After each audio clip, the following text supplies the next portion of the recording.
was what? What was that? Hello guys, my name's Lars from the Survival Russia channel. I'm the donor of the slugs that we're gonna watch Jeff from Top Fledermaus work with today. This very funky looking slug here, it's called the Vyatka. It's meant to be loaded, this end facing forward. The hole is supposed to create a hydra shock and increase killing power and all that stuff. They also have a reputation of tumbling and fumbling and this and that, so let's see what Jeff can do with it. Thank you, Lars.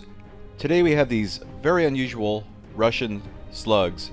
As you can see, they're hollow, and inside there's little veins, and there's also veins on the outside which are slightly canted.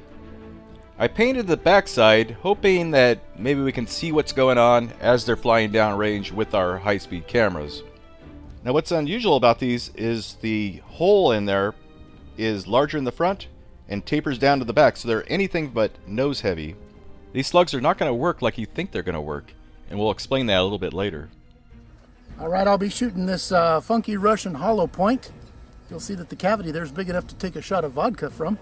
Shooting it from a Weatherby PA 459 smoothbore tactical shotgun. We're about maybe 15 yards away. Yeah, about 15 yards. No one believes you, whatever you say anyway. Half a mile then. Yeah.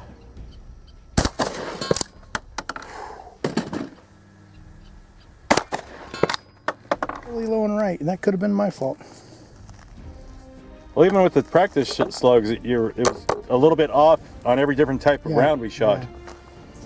Yeah. You know, people think you sight it in one time and that's it. You know, it's good for any kind of ammo, but you got to sight it in for every slug has its own little head. It just wrecked that thing. Sharp shoot right through that thing. You know, it's stainless steel and then aluminum and cast aluminum. So it's a hard drive is a good representation of something, I guess. You know, it could be a door lock or a car door or whatever, you know. Yeah, it's got a lot of material in there. Yeah. Okay, let's go to our budget high-speed cameras. We've got 3 of them running today, 3 different angles. Now the slug seems to be flying very stable. We don't see that yellow paint though. Wonder why that is. Now we do see the white plastic gas check or power piston, whatever you want to call it, flying alongside it, flying in the vacuum created by the shock wave. Now behind the hard drive is that 1/4 inch thick fiberglass ballistic paneling, and that paneling is very stiff, and that slug just folded it. That's a lot of power, ladies and gentlemen, boys and girls. Next up is the Kevlar Level 3A body armor.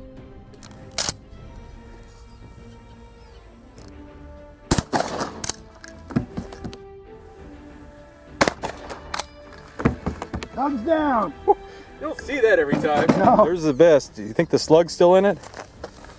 It'd be nice if we could recover one of them. Tell you what, we've got some handgun rounds still in it.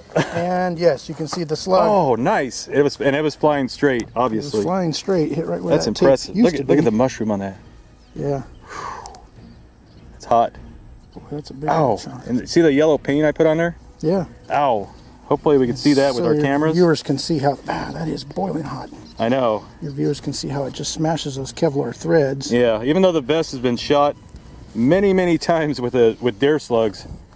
And they can't feel this on YouTube, but that thing is hot off the oven right there. Yeah, a lot of. U.S. Tactical and Sporting Arms there, if I say. Thank you, Rod. Sorry I messed up your shirt.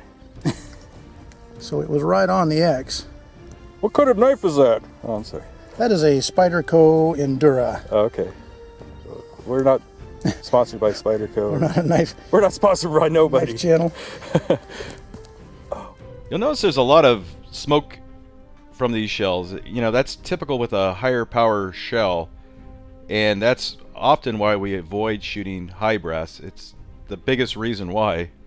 Now once again, we don't see the yellow paint that I put on the back side of the slug. It does appear to be flying very stable, but we see something white back there.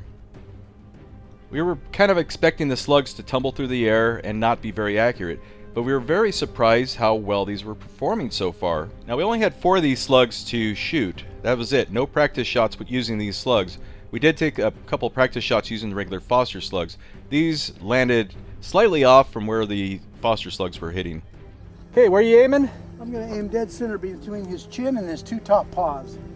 Little triangle.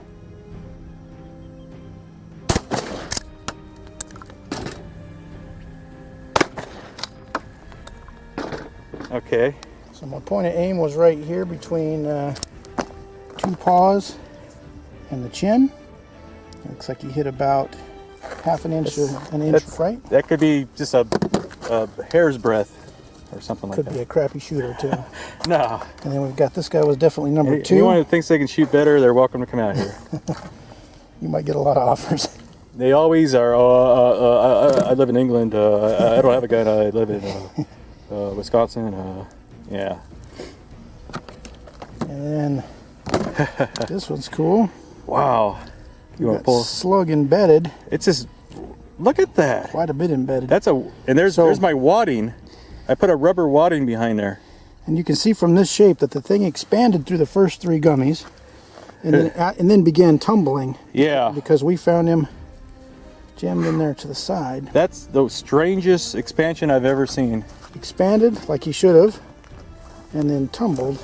And you could once again you can see that yellow paint. That was the back side. So that Gnarly damage. that is the weirdest expansion. It opened up like a I don't know what. Gnarly damage. Those are good slugs. Yes, they are. I don't know what Lars is talking about. The reputation may be bad, but the truth is they're good. For such a weird slug too.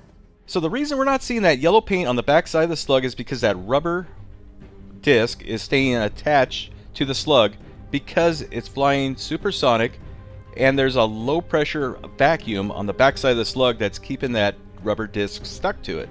There is no airflow going through that slug while it's flying supersonic. Now, since I messed up and I didn't number the gummy bears and they just scattered all over the place when we shot them, you can see that gummy bear is the one with the lead stuck in it. That's bear number 5. Each bear is 2.5 to 3 inches thick, so that gives you a rough idea how much gel that slug went through. So it certainly appears that the hole and the vanes inside that hole play no critical role at all as far as the slug's stability in supersonic flight. Now, since that rubber disc stays attached, at least in every shot we've seen so far, that's telling me that the shockwave cone is pushing all the airflow around the slug during supersonic flight. High brass. It even says high brass on it. High brass vodka shot. Yeah. Last shot at the lead plate. Everyone loves the lead plate. No, how come the other channels don't do the lead plate? It's got to be a fixture. It's lead free and dolphin safe. Okay, anytime.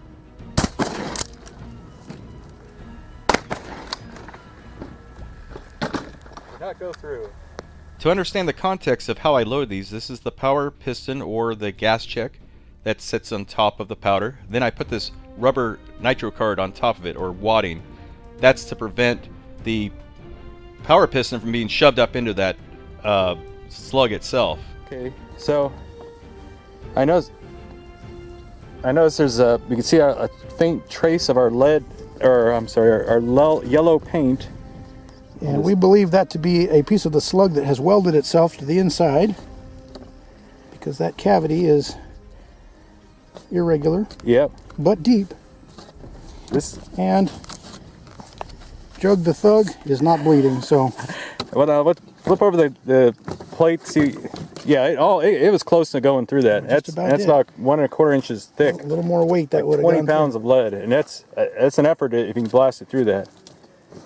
Very, it's accuracy about as good as you can expect. Better than I expected. Not bad at all. I gotta say, we were very pleased with the performance of these slugs. We were expecting tumbling and all that going on, but they were very stable, and because they were very stable, they were accurate. I gotta say, I was surprised that that rubber disc stayed attached like that. Now, we've seen that before shooting other projectiles, and usually as the slug starts to decelerate at about 50 yards or so, it eventually drops off because the slug is slowing down and going transonic or subsonic. Now, what I don't know is if that hole and the vanes in the hole possibly play some kind of factor at subsonic speeds to keep it stable. That we don't know. Thank you, Greg, for putting up with me and the 105-degree heat today. And thank you, Lars, for sending these slugs to us from Russia, all the way from Russia. Man, that's awesome. And if you haven't already done it, check out Lars' channel, Survival Russia. Great guy, and if we're lucky, maybe he'll send us some other stuff.